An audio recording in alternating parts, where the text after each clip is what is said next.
आज है 21 जून और दिन रविवार। नमस्कार, मैं हूँ रेनू सिंह और आप देख रहे हैं आज की बड़ी खबरें। देश के करोड़ों किसानों के लिए राहत भरी खबर है। प्रधानमंत्री किसान सम्मान निधि योजना की नई किस्त जारी कर दी गई है। इसके तहत 9 करोड़ 44 लाख से अधिक किसानों के बैंक खातों में सीधे 2,000 रूपए ट्रांसफर किए गए हैं। खरीफ सीजन की तैयारी के बीच मिली यह राशि किसानों के लिए बड़ी मदद मानी जा रही है। इस योजना के तहत पात्र किसानों को हर साल 6,000 रूपए की सहायता 3 किस्तों में दी जाती है। देश के कई हिस्सों में मौसम का मिजाज बदलने वाला है। मौसम विभाग के अनुसार मध्य प्रदेश, बिहार, झारखंड और पूर्वी उत्तर प्रदेश में अगले कुछ दिनों के दौरान बारिश, तेज हवाएं और गरज चमक देखने को मिल सकती है। वहीं पश्चिमी उत्तर प्रदेश और महाराष्ट्र के कुछ इलाकों में गर्मी और लू का असर भी देखने को मिल रहा है। मौसम विभाग ने लोगों को सतर्क रहने की सलाह दी है। नीट यूजी परीक्षा को सुरक्षित और पारदर्शी बनाने के लिए बड़े स्तर पर तैयारियां की गई हैं। री एग्जाम से पहले देश भर में मॉक ड्रिल आयोजित की गई ताकि परीक्षा व्यवस्था की पूरी जांच की जा सके। इस बार लाखों छात्र परीक्षा में शामिल होंगे। परीक्षा केंद्रों पर सीसीटीवी निगरानी, बायोमेट्रिक सत्यापन और अतिरिक्त सुरक्षा व्यवस्था की गई है। सरकारी स्कूलों के बच्चों को अब भविष्य की तकनीकी से जोड़ने की तैयारियां शुरू हो गई हैं। उत्तर प्रदेश में आर्टिफिशियल इंटेलिजेंस और रोबोटिक्स की पढ़ाई शुरू करने की योजना पर काम किया जा रहा है। इसके लिए शिक्षकों को विशेष प्रशिक्षण दिया जाएगा। सरकार का लक्ष्य है कि ग्रामीण और शहरी दोनों क्षेत्रों के छात्र नई तकनीकों को समझें और आने वाले समय की चुनौतियों के लिए तैयार रहें। ग्रामीण विकास को मजबूत बनाने के लिए केंद्र सरकार ने नई पहल शुरू की है। 1 जुलाई से देश भर में 100 से अधिक एरिया ऑफिसर तैनात किए जाएंगे। ये अधिकारी गाँवों में जाकर रोजगार योजनाओं की निगरानी करेंगे और लोगों की समस्याओं को सीधे प्रशासन तक पहुंचाएंगे। सरकार का मानना है कि इससे योजनाओं का लाभ जरूरतमंद लोगों तक और तेजी से पहुंचेगा तथा रोजगार कार्यक्रमों की प्रभावशीलता बढ़ेगी। देश के किसानों के लिए राहत भरी खबर आई है। यूरिया से लदा एक जहाज हॉर्मुज जलमर्द पार कर भारत के लिए रवाना हो चुका है। यह जहाज जल्द ही भारतीय बंदरगाहों पर पहुंचेगा, जिससे खाद की उपलब्धता और मजबूत होगी। खरीफ फसलों की बुवाई के दौरान किसानों को खाद की कमी का सामना नहीं करना पड़ेगा। सरकार ने कहा है कि उर्वरक आपूर्ति पर लगातार नजर रखी जा रही है। दिल्ली जाने वाले यात्रियों के लिए रेलवे ने बड़ी सुविधा शुरू की है। छपरा और मऊ से दिल्ली के लिए 2 नई एक्सप्रेस ट्रेनों का संचालन शुरू कर दिया गया है। रेल मंत्री अश्विनी वैष्णव ने इन ट्रेनों को हरी झंडी दिखाकर रवाना किया। माना जा रहा है कि इससे यूपी और बिहार के हजारों यात्रियों को राहत मिलेगी और टिकटों पर बढ़ता दबाव भी कम होगा। केंद्र सरकार ने उत्तर प्रदेश समेत 4 राज्यों में फसलों की एमएसपी पर खरीद को मंजूरी दे दी है। इस फैसले से लाखों किसानों को सीधा लाभ मिलने की उम्मीद है। अब किसानों को अपनी उपज कम कीमत पर बेचने की मजबूरी नहीं होगी। सरकार का कहना है कि यह कदम किसानों की आय बढ़ाने और कृषि क्षेत्र को मजबूत बनाने में मदद करेगा। उत्तर प्रदेश लोक सेवा ने एपीओ मेंस की परीक्षा 2026 के एडमिट कार्ड जारी कर दिए हैं। उम्मीदवार आधिकारिक वेबसाइट पर जाकर अपना एडमिट कार्ड डाउनलोड कर सकते हैं। परीक्षा 28 जून से 30 जून तक आयोजित की जाएगी। अभ्यर्थियों को सलाह दी गई है कि परीक्षा केंद्र पर एडमिट कार्ड और वैध फोटो पहचान पत्र साथ लेकर जाएं। भारतीय विज्ञान संस्थान बेंगलुरु ने कई पदों पर भर्ती निकाली है। इंस्ट्रक्टर, प्रोजेक्ट साइंटिस्ट और टीचिंग असिस्टेंट समेत कुल 6 पदों के लिए आवेदन मांगे गए हैं। इच्छुक उम्मीदवार 30 जून 2026 तक ऑनलाइन आवेदन कर सकते हैं। चयनित अभ्यर्थियों को पद के अनुसार आकर्षक वेतन और अन्य भत्ते दिए जाएंगे। बैंक ऑफ बड़ौदा ने मैनेजर, सीनियर मैनेजर और चीफ मैनेजर समेत 86 पदों पर भर्ती निकाली है। ऑनलाइन आवेदन प्रक्रिया शुरू हो चुकी है और उम्मीदवार 6 जुलाई 2026 तक आवेदन कर सकते हैं। चयन प्रक्रिया में ऑनलाइन टेस्ट, इंटरव्यू और अन्य मूल्यांकन शामिल हो सकते हैं। चयनित उम्मीदवारों को पद के अनुसार लगभग 1.20 लाख रुपए प्रतिमाह तक वेतन मिल सकता है। प्रधानमंत्री नरेंद्र मोदी ने विकसित भारत रोजगार योजना के तहत 2400 करोड़ रुपए जारी किए गए हैं। सरकार के अनुसार यह योजना के माध्यम से अब तक 70 लाख युवाओं को रोजगार के अवसर मिल चुके हैं। नई राशि से 15 लाख और युवाओं को लाभ पहुंचाने का लक्ष्य रखा गया है। सरकार का कहना है कि यह पहल युवाओं को आर्थिक रूप से सशक्त बनाने में महत्वपूर्ण भूमिका निभाएगी। अगर आप उत्तर प्रदेश में रहते हैं तो आने वाले समय में बिजली का खर्च बढ़ सकता है। बिजली कंपनियां उत्पादन और खरीद लागत बढ़ने का हवाला देते हुए दरों में संशोधन की मांग कर सकती हैं। इसके तहत fuel and power purchase adjustment surcharge लागू करने और मौजूदा राहत कम करने पर चर्चा चल रही है। हालांकि बिजली दरों में किसी भी बदलाव से पहले नियामक आयोग की मंजूरी जरूरी होगी। फिलहाल अंतिम फैसला आना बाकी है। ग्रेटर नोएडा में फ्लैट खरीदारों के लिए महत्वपूर्ण खबर है। प्राधिकरण उन बिल्डरों के खिलाफ कार्रवाई की तैयारी कर रहा है जो विशेष राहत और सुविधाएं मिलने के बावजूद खरीदारों की फ्लैट रजिस्ट्री नहीं करा रहे हैं। अधिकारियों का मानना है कि यदि तय समय पर रजिस्ट्री नहीं कराई गई तो बिल्डरों को दी गई कुछ विशेष छूट और सुविधाएं वापस ली जा सकती हैं। इसका उद्देश्य फ्लैट खरीदारों को उनका मालिकाना हक दिलाना है। सुप्रीम कोर्ट ने बैंकों के बड़े कर्जों के निपटान को लेकर गंभीर चिंता जताई है। सुनवाई के दौरान कोर्ट ने सवाल उठाया कि जनता के पैसे से दिए गए बड़े ऋणों को भारी छूट देकर कैसे निपटाया जा रहा है। अदालत ने इस मामले में केंद्र सरकार, आरबीआई और अन्य संबंधित एजेंसियों से जवाब मांगा है। कोर्ट ने कहा है कि बैंकिंग व्यवस्था में पारदर्शिता और जवाबदेही बेहद जरूरी है, क्योंकि बैंकों में जमा धन करोड़ों लोगों की मेहनत की कमाई होती है। मामले की अगली सुनवाई अब निर्धारित समय पर होगी। अगर आपका सपना भी अपने पक्के घर का है तो ये खबर उम्मीद लेकर आई है। मध्य प्रदेश में प्रधानमंत्री आवास योजना के तहत करीब 2500 करोड़ रुपए के आवास स्वीकृति पत्र जारी किए गए हैं। इस पहल से हजारों जरूरतमंद परिवारों को घर बनाने के लिए आर्थिक सहायता मिलेगी। सरकार का कहना है कि हर परिवार को सुरक्षित और सम्मानजनक आवास उपलब्ध कराना इस योजना का उद्देश्य है। देश भर में अब तक लाखों परिवार इस योजना का लाभ उठा चुके हैं। कई परिवारों को निवेशक की मृत्यु के बाद शेयर ट्रांसफर कराने में लंबा समय और कागजी परेशानियां झेलनी पड़ती हैं। अब सेबी ने इस प्रक्रिया को आसान बनाने का फैसला किया है। नए नियमों के तहत कानूनी वारिसों को शेयर अपने नाम कराने में कम दस्तावेज और कम समय लगेगा। इस कदम का मकसद परिवारों को उनका अधिकार जल्दी दिलाना और बिना दावे वाले निवेश को कम करना है। स्कूलों में बच्चों के लिए खाना बनाने वाले लाखों रसोइयों के लिए राहत भरी खबर है। उत्तर प्रदेश सरकार मिड डे मील रसोइयों की सेवानिवृत्ति आयु 62 वर्ष तक तय करने पर विचार कर रही है। इसके साथ ही छुट्टियां, मातृत्व अवकाश और अन्य सेवा लाभ देने की तैयारी भी की जा रही है। अगर यह प्रस्ताव लागू होता है तो लाखों परिवारों को सीधा फायदा मिलेगा। मध्य प्रदेश नर्सिंग कॉलेज मामले में हाई कोर्ट ने बड़ा फैसला सुनाया है। कोर्ट ने कहा है कि केवल उन्हीं कॉलेजों के छात्र परीक्षा में शामिल हो सकेंगे जिन्हें जांच के बाद योग्य पाया गया है। कोर्ट का कहना है कि ईमानदार छात्रों का भविष्य सुरक्षित रखना चाहिए, लेकिन नियमों का उल्लंघन करने वाले संस्थानों को भी जवाबदेह बनाना जरूरी है। टीबी जैसी गंभीर बीमारी में समय पर सही इलाज सबसे अहम होता है। अब भारतीय वैज्ञानिकों ने एक ऐसा टूल विकसित किया है जो मरीज की स्थिति का शुरुआती आकलन कर जोखिम पहचानने में मदद करेगा। यह कैलकुलेटर उम्र, वजन, ऑक्सीजन स्तर और अन्य स्वास्थ्य संकेतकों के आधार पर डॉक्टरों को बेहतर निर्णय लेने में सहायता देगा। अयोध्या में राम मंदिर दान से जुड़े मामले की जांच जारी है। जांच टीम दस्तावेजों, बैंक रिकॉर्ड और अन्य तथ्यों की पड़ताल कर रही है। शुरुआती जांच पूरी होने के बाद रिपोर्ट तैयार की जा रही है। राज्य सरकार ने कहा है कि जांच निष्पक्ष होगी और जो भी तथ्य सामने आएंगे उनके आधार पर आगे की कार्रवाई की जाएगी।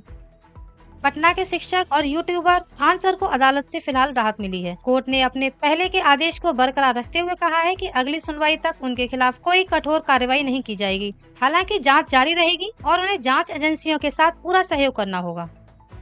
बांग्लादेश में एक धार्मिक विवाद के बाद हिंदू समुदाय के लोगों ने विरोध प्रदर्शन किया। प्रदर्शनकारियों ने धार्मिक भावनाओं के सम्मान और समुदाय की सुरक्षा सुनिश्चित करने की मांग उठाई है। मामले को लेकर स्थानीय प्रशासन स्थिति पर नजर बनाए हुए है। अब बात नीट री एग्जाम की। नीट री एग्जाम से जुड़े एक परीक्षा केंद्र विवाद ने राजनीतिक चर्चा को जन्म दे दिया है। विपक्ष ने परीक्षा व्यवस्था पर सवाल उठाए हैं, जबकि एनटीए ने मामले को सुधारने का आश्वासन दिया है। इस घटना के बाद छात्रों और अभिभावकों के बीच परीक्षा प्रबंधन को लेकर चर्चा बढ़ गई है। 23 जून को दिल्ली में ब्रिक्स देशों की महत्वपूर्ण सुरक्षा बैठक आयोजित होगी। बैठक में आतंकवाद, साइबर सुरक्षा, ऊर्जा सुरक्षा और क्षेत्रीय तनाव जैसे मुद्दों पर चर्चा होने की संभावना है। भारत समेत कई देशों के वरिष्ठ अधिकारी इसमें भाग लेंगे। ईरान ने हॉर्मुज से गुजरने वाले जहाजों के लिए नई व्यवस्था लागू करने की घोषणा की है। अब जहाजों को पहले से यात्रा संबंधी जानकारी और आवश्यक दस्तावेज जमा करने होंगे। दुनिया के तेल और गैस व्यापार के लिए यह समुद्री मार्ग बेहद महत्वपूर्ण माना जाता है। अब बात G7 बैठक की। G7 बैठक के दौरान दिए गए एक बयान को लेकर चर्चा के बाद अमेरिकी राष्ट्रपति डोनाल्ड ट्रंप ने सफाई दी है। उन्होंने कहा है कि उनका बयान मजाक के तौर पर था और उसका उद्देश्य माहौल को हल्का करना था। यह वीडियो सोशल मीडिया पर काफी चर्चा में रहा।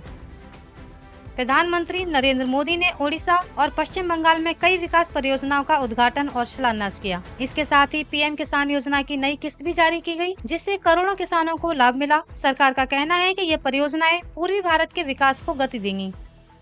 महाराष्ट्र की राजनीति पर बोलते हुए केंद्रीय गृह मंत्री अमित शाह ने कहा कि अब शिवसेना का नेतृत्व एकनाथ शिंदे कर रहे हैं। उन्होंने कहा कि पार्टी की पहचान को लेकर जो भ्रम था वह अब समाप्त हो चुका है। इस बयान को राज्य की राजनीति में महत्वपूर्ण माना जा रहा है। दिल्ली के जंतर मंतर पर परीक्षा व्यवस्था और छात्रों से जुड़े मुद्दों को लेकर प्रदर्शन किया गया। प्रदर्शनकारियों ने पेपर लीक, री एग्जाम और छात्रों पर बढ़ते दबाव जैसे मुद्दों पर चिंता जताई। उन्होंने शिक्षा व्यवस्था में पारदर्शिता और जवाबदेही की मांग की है। रांची में आरएसएस कार्यालय पर हुए पेट्रोल बम हमले की जांच जारी है। जांच एजेंसियों का दावा है कि मामले में कुछ संगठित नेटवर्क से जुड़े सुराग मिले हैं। कई आरोपियों को गिरफ्तार किया गया है और आगे की जांच चल रही है। सुरक्षा एजेंसियां पूरे मामले की गहराई से पड़ताल कर रही हैं। दिल्ली के शाहदरा रेलवे स्टेशन से एक बेहद दर्दनाक और चौंकाने वाली घटना सामने आई है। 22 साल के रोहित कुमार का मोबाइल प्लेटफॉर्म नंबर 3 पर चोरी हो गया था। खबरों के मुताबिक वह जीआरपी और आरपीएफ कर्मियों से मदद मांगता रहा, लेकिन समय पर कोई कार्रवाई नहीं हुई। इसके बाद वह खुद ही चोर के पीछे दौड़ पड़ा। इसी दौरान सामने से आ रही योगा एक्सप्रेस की चपेट में आने से उसकी मौके पर ही मौत हो गई। घटना के बाद पुलिस ने मामला दर्ज कर लिया है और सीसीटीवी फुटेज के जरिए आरोपी की पहचान की जा रही है। इस घटना ने रेलवे स्टेशनों पर यात्रियों की सुरक्षा और जीआरपी आरपीएफ की तत्परता पर गंभीर सवाल खड़े कर दिए हैं।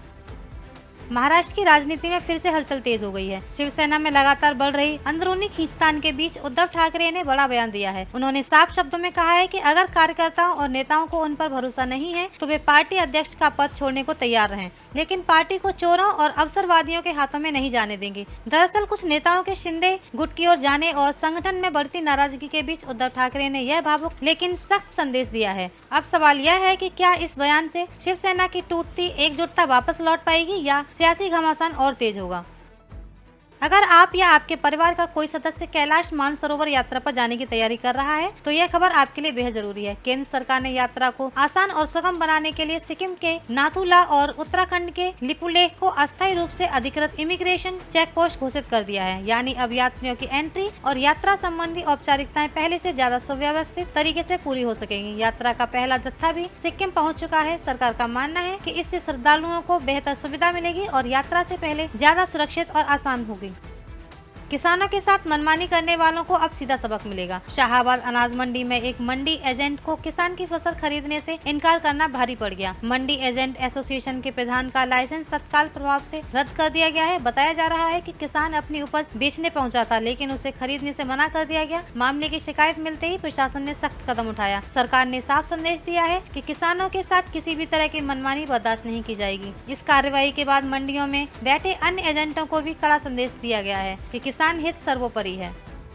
पुलिस को चुनौती देना इस महिला को भारी पड़ गया। जहांगीर खान की गिरफ्तारी के बाद उसे छुड़ाने की कोशिश में उसकी पत्नी सरीना भी कानून के शिकंजे में आ गई हैं। पुलिस के मुताबिक सरीना ने अपने समर्थकों के साथ मिलकर पुलिस टीम पर पथराव किया था। इसके बाद पुलिस ने कार्रवाई करते हुए उसे गिरफ्तार कर लिया। इस घटना के बाद इलाके में तनाव का माहौल बना हुआ है और अतिरिक्त पुलिस बल तैनात किया गया है। प्रशासन का कहना है कि कानून हाथ में लेने वाले किसी भी व्यक्ति को बख्शा नहीं जाएगा। फिलहाल पूरे मामले की जाँच जारी है।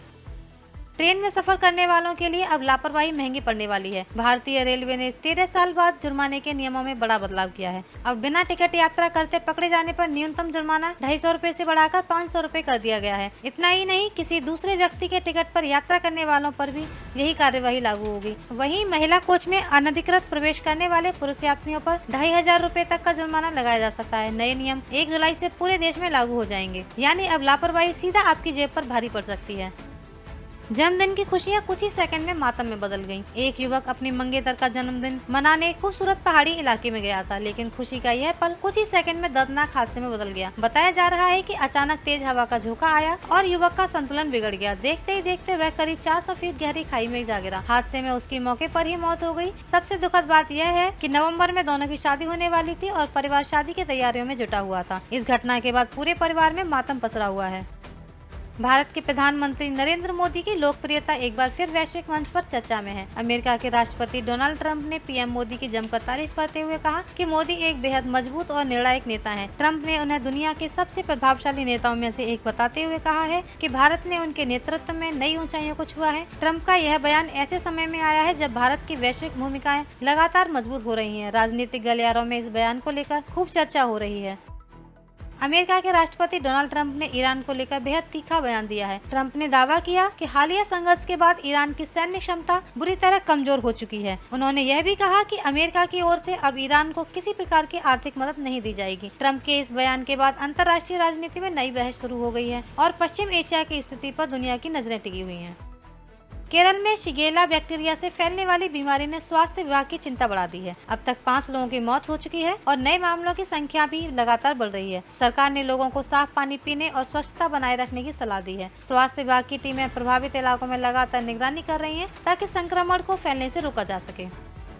लेबनान में हालात अभी भी सामान्य नहीं हुए हैं। शांति समझौते के बावजूद बीती रात हुए हमलों में 16 लोगों की जान चली गई। कई अन्य लोग घायल भी हुए हैं। लगातार हो रहे हमलों ने पूरे क्षेत्र की सुरक्षा व्यवस्था पर सवाल खड़े कर दिए हैं। अंतर्राष्ट्रीय समुदाय ने संघर्ष को रोकने की अपील की है, लेकिन जमीन पर हालात अभी भी तनावपूर्ण बने हुए हैं। रक्षा मंत्री राजनाथ सिंह ने भरोसा जताया है कि भारत तय समय से पहले 3 लाख करोड़ रुपए के रक्षा उत्पादन और 50,000 करोड़ रुपए के रक्षा निर्यात का लक्ष्य हासिल कर लेगा। उन्होंने कहा कि आत्मनिर्भर भारत अभियान के तहत देश की रक्षा कंपनियां तेजी से आगे बढ़ रही हैं और दुनिया के कई देशों को रक्षा उपकरण निर्यात कर रही हैं। यह उपलब्धि भारत को वैश्विक रक्षा शक्ति के रूप में और मजबूत करेगी। भारत के गोल्डन बॉय नीरज चोपड़ा ने एक बार फिर अपनी जिद और जज्बे का परिचय दिया है। चोट से पूरी तरह उबर नहीं पाने के बावजूद नीरज ने शानदार प्रदर्शन करते हुए कॉमनवेल्थ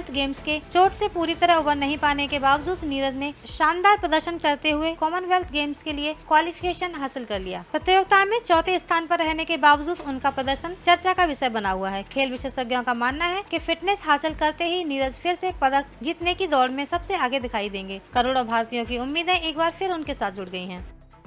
उत्तराखंड की मशहूर देहरादून लीची अब अंतर्राष्ट्रीय बाजार में अपनी पहचान बना रही है। केंद्रीय मंत्री पीयूष गोयल ने जानकारी दी कि पहली बार देहरादून लीची का निर्यात इटली किया गया है। इससे न केवल स्थानीय किसानों को बेहतर दाम मिलने की उम्मीद है, बल्कि भारतीय कृषि उत्पादों की वैश्विक मांग भी बढ़ेगी। आतंकवाद और मनी लॉन्ड्रिंग के खिलाफ वैश्विक लड़ाई में भारत को एक बड़ी सफलता मिली है। भारतीय अधिकारी विवेक अग्रवाल को FATF का उपाध्यक्ष चुना गया है। यह नियुक्ति अंतर्राष्ट्रीय स्तर पर भारत की बढ़ती साख का संकेत मानी जा रही है। उत्तराखंड सरकार बंजी जंपिंग जैसी एडवेंचर गतिविधियों को और सुरक्षित बनाने जा रही है। नई गाइडलाइंस के तहत 50 वर्ष से अधिक उम्र के लोगों के लिए मेडिकल फिटनेस सर्टिफिकेट अनिवार्य किया जाएगा। हाल के कुछ हादसों के बाद सरकार ने सुरक्षा मानकों को और सख्त करने का फैसला लिया है। ऋषिकेश, तपोवन और देवप्रयाग जैसे प्रमुख एडवेंचर हब में जल्द ही ये नए नियम लागू हो जाएंगे। भारत ने स्वदेशी रक्षा तकनीक में एक और बड़ी उपलब्धि हासिल की है। सेना ने गरुड़ास्त्र नामक आधुनिक मोर्टार सिस्टम का सफल परीक्षण किया है। यह मोबाइल सिस्टम कुछ ही मिनटों में कई गोले दागने और तुरंत अपनी लोकेशन बदलने की क्षमता रखता है। GPS और लेजर गाइडेड तकनीक से लैस यह हथियार युद्ध क्षेत्र में भारतीय सेना की ताकत को और बढ़ाने वाला माना जा रहा है। झारखंड के रांची में RSS दफ्तर पर हुए पेट्रोल बम हमले की जांच में बड़ा खुलासा हुआ है। जांच एजेंसियों के मुताबिक इस मामले का कथित मास्टरमाइंड अमन अंसारी है, जिसके तार पाकिस्तान की खुफिया एजेंसी ISI से जुड़े नेटवर्क और लखनऊ के एक स्लीपर सेल ऑपरेशन से जुड़े होने की बात सामने आई है। जांच में पता चला है कि गिरफ्तार आरोपियों का संबंध ISI समर्थित संगठन तहरीक-ए-तालिबान हिंदुस्तान यानी TTH से था। सुरक्षा एजेंसियों का दावा है कि आरोपियों को सोशल मीडिया के जरिए जोड़ा गया और उन्हें पेट्रोल बम बनाने के तरीके भी सिखाए गए थे। बता दें कि 16 जून की रात रांची स्थित RSS कार्यालय पर 2 पेट्रोल बम फेंके गए थे। हालांकि इस घटना में कोई हताहत नहीं हुआ। मामले में 3 आरोपियों को गिरफ्तार किया गया है और कई जगहों पर छापेमारी जारी है। आज की खबरों में बस इतना ही। धन्यवाद।